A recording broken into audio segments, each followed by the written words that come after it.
Acıyı başıma nar eylediler, hayaline daldı gözlerim bugün.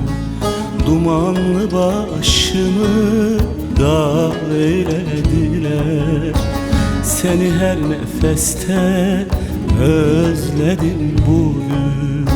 Seni her nefeste özledim bugün.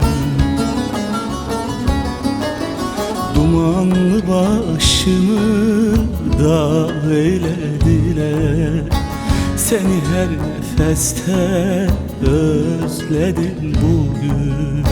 Seni her nefeste özledim bugün.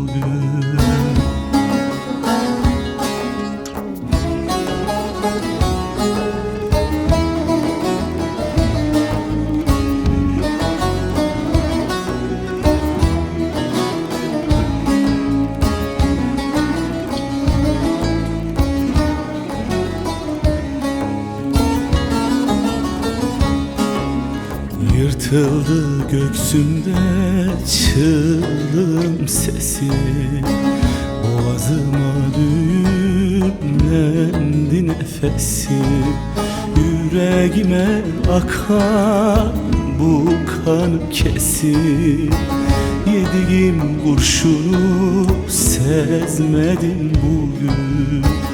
Yediğim kurşunu sezmedim bugün. Yüreğime akan bu kan kesip, yediğim kurşunu sezmedim bugün. Yediğim kurşunu sezmedim bugün.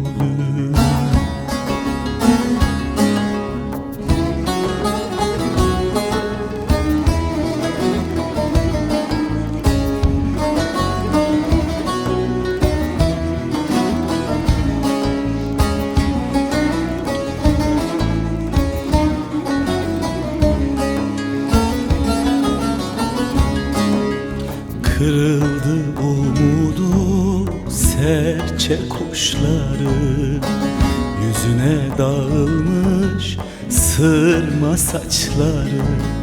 Böyle acı mı olur günü baharı, yüzüme dayandı dizlerim bugün.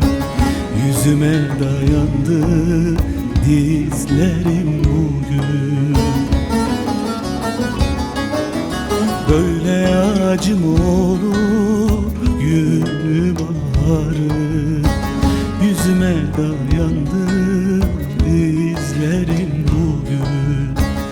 Yüzüme dayandı dizlerim bugün.